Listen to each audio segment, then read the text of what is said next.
شبی آرام آسمانی پر از ستاره، نوری ماه میافتد برای راه، میافتد برای راه. دلم آرام نمیگیرد بدون نامی تو را میخواند هر نفس و هر آه.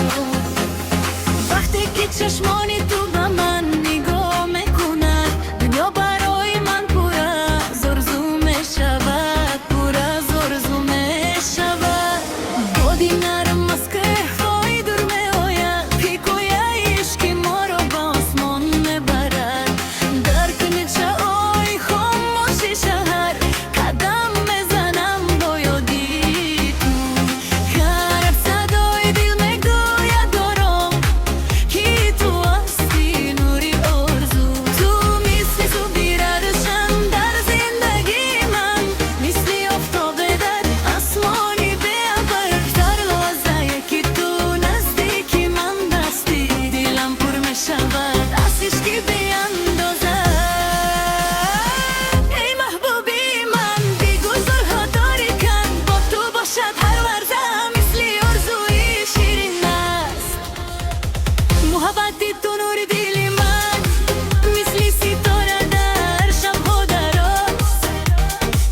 با تو زندگی پر از سرود است، پر از آرزو و صدای ساز. دست من رو بگیر یاری من، بگذار با هم راه رویم تا آخر این دور زندگی. محبت جهان سازه.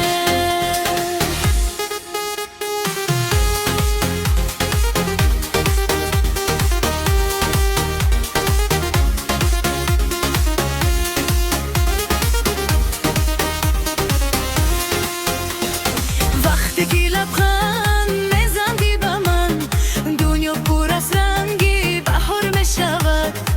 گلها در با خنده میکنند، دل من از عشق بیدار میشود. صدای خنده تو مثل موسیقی در گوش من آرام صدا میدهد. هر سخنی تو مثل شعر است که به قلبم گرمی میبخشد. من آرزو دارم تنها من که همیشه نزد من باشی، در هر راهی زندگی همسفری دل و جانم باشی. محبتی تو نور دل من، مثل ستاره در شب‌های دراز. با تو زندگی پر از سرود است، پر از آرزو و صدای ساز. دستی من رو بگیر یاری من، بگذار با هم راه رویم تا آخرین راهی زندگی. با محبت جهان سازه.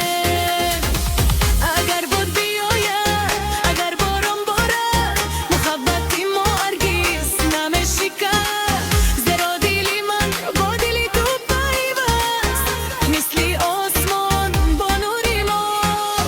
اگر راه دور باشد هم من از پی تو میآیم، زیرا محبتی تو راهی دلم را روشن میکند.